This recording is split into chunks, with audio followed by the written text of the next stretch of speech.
Maka ketahuilah bahwa Allah Subhanahu wa taala telah menciptakan manusia berbagai suku, bangsa, beda bahasa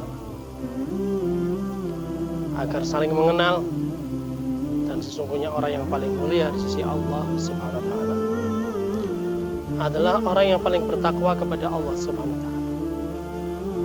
Maka mari kita memiliki niat, memiliki cita-cita ingin menjadi orang yang bertakwa kepada Allah Subhanahu wa taala, bahkan menjadi orang yang paling bertakwa di dalam rumah tangganya, paling bertakwa di kampungnya, paling bertakwa di negaranya.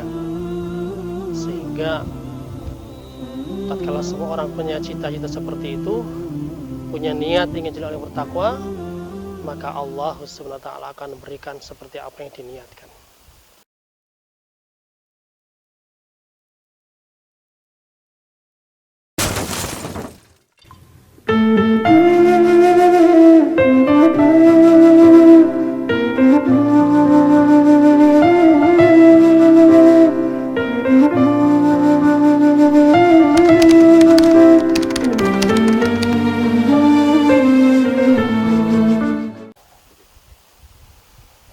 Bismillahirrahmanirrahim. Assalamualaikum warahmatullahi wabarakatuh. Alhamdulillahilladzi arsala rasulahu rahmatan lil alamin wa anzala kitabahu hudan lil muttaqin. Asyhadu an la ilaha illallah wahdahu la syarika lah, syahadatan tunji qailaha minad dunya ila yaumiddin. Wa asyhadu anna Muhammadan abduhu wa rasuluhul mustafal karimul amin. Allahumma salli wa sallim wa barik ala sayyidina Muhammadin wa ala alihi wa ashabihi wa man tabi'ahum bi ihsanin ila yaumiddin. Amma ba'du. Qala Allah Ta'ala a'udzu billahi minasy syaithanir rajim. Bismillahirrahmanirrahim. Ya ayyuhalladzina amanu kutiba 'alaikumus siyamu kama kutiba 'alal ladzina min qablikum la'allakum tattaqun. Shadaqallahul adzim.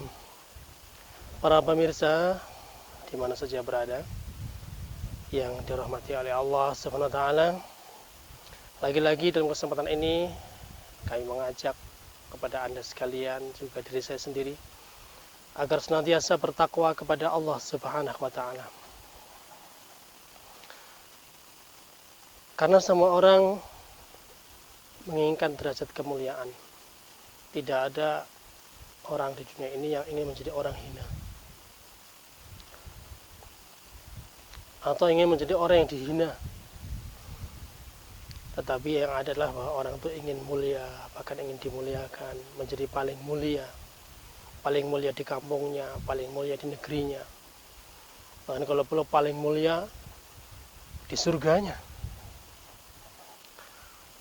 Maka ketahuilah bahwa Allah Subhanahu wa taala telah menciptakan manusia berbagai suku, bangsa, beda bahasa agar saling mengenal, dan sesungguhnya orang yang paling mulia di sisi Allah Subhanahu wa taala adalah orang yang paling bertakwa kepada Allah Subhanahu wa taala. Maka mari kita memiliki niat, memiliki cita-cita ingin menjadi orang yang bertakwa kepada Allah Subhanahu wa taala, bahkan menjadi orang yang paling bertakwa di dalam rumah tangganya, paling bertakwa di kampungnya, paling bertakwa di negaranya. Sehingga tatkala semua orang punya cita-cita seperti itu, punya niat ingin jadi orang yang bertakwa, maka Allah Subhanahu wa taala akan memberikan seperti apa yang diniatkan. Niat ingin jadi orang bertakwa, maka Allah akan bantu. Niat ingin islah diri, niat ingin menjadi orang yang baik, maka Allah bantu. Iyurida islaha yuwaffiqillahu bainahuma. Apabila dua orang ada keinginan untuk islah, untuk lebih baik, untuk memperbaiki yang telah lalu, maka Allah berikan taufik untuk menjadi baik. Maka di bulan yang mulia, bulan Ramadan, bulan yang penuh ampunan, penuh berkah. Niati lagi agar diri kita menjadi orang yang bertakwa kepada Allah SWT. Dan termasuk orang yang celaka adalah menemukan bulan Ramadan tetapi tidak bisa memanfaatkan bulan Ramadan untuk mendapatkan ampunan, untuk mendapatkan rahmat Allah Subhanahu wa taala. Dan Allah Subhanahu wa taala mewajibkan kita kaum muslimin dan muslimat yang beriman di bulan Ramadan untuk berpuasa sebagaimana Allah telah mewajibkan orang-orang terdahulu. Agar apa? Agar kita termasuk menjadi orang yang bertakwa. Di mana ada pelajaran penting dalam puasa.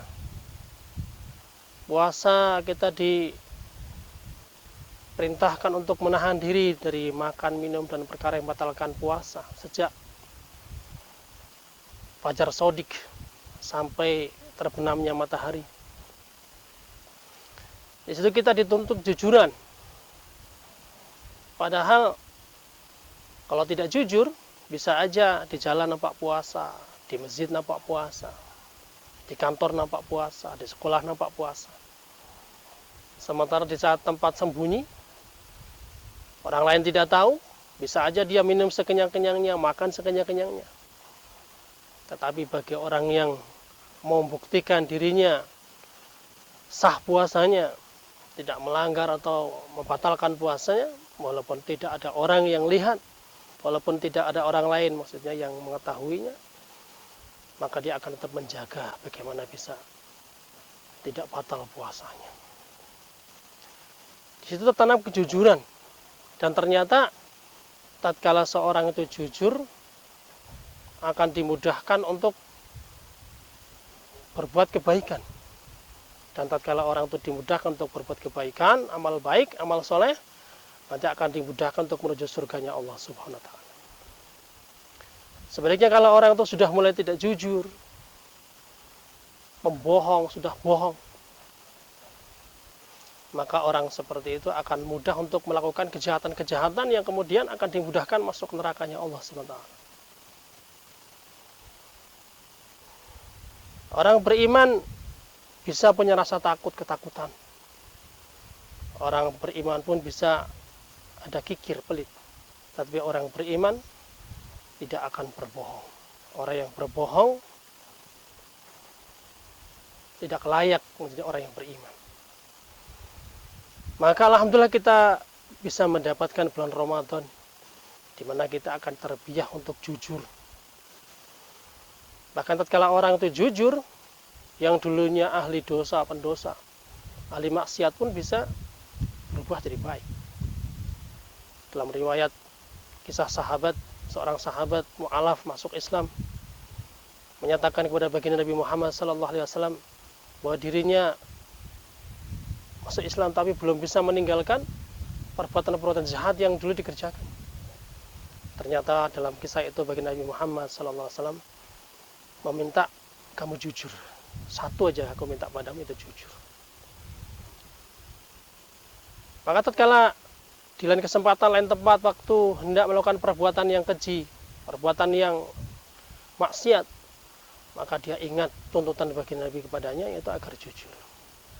Dalam pikirannya, kalau aku ditanya apakah kau masih maksiat perbuatan itu, sedangkan aku sudah janji akan jujur dan tidak mungkin aku sebagai laki-laki merusak janjiku.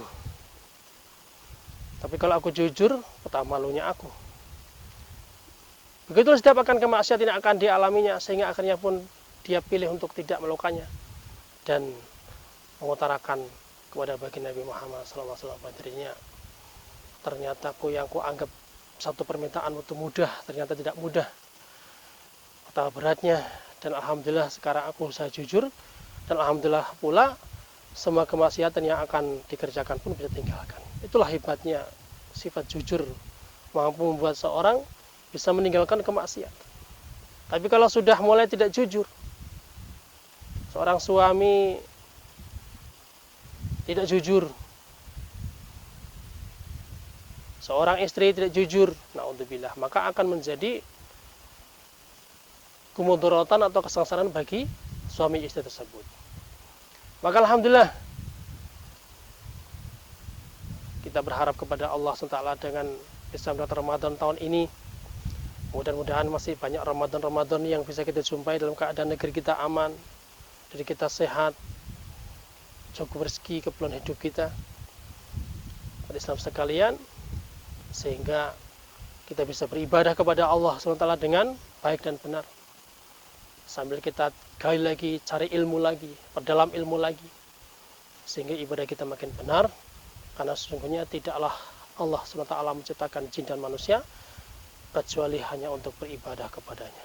Maka jadikanlah usaha-usaha kita ini untuk menunggu ibadah.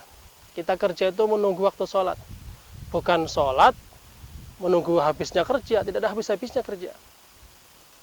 Kita beribadah, kita di kantor menunggu waktu sholat, waktu ibadah. Kita di sekolah, kita menunggu waktu ibadah, waktu sholat.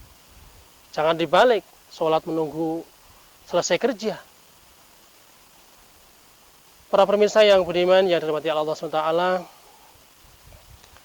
gunakan waktu-waktu yang mustajab menjelang buka puasa, setelah sholat fardu, tengah malam, jam 2 malam, untuk berdoa kepada Allah agar Allah berikan pertolongan dari kita dan umat Islam seluruh alam, pertolongan dunia dan pertolongan di akhirat.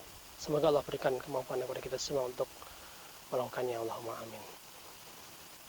Sekian dulu. Terima kasih atas segala perhatian. Mohon maaf jika ada kesalahan. Billahi taufiq wal hidayah. Wassalamualaikum warahmatullahi wabarakatuh.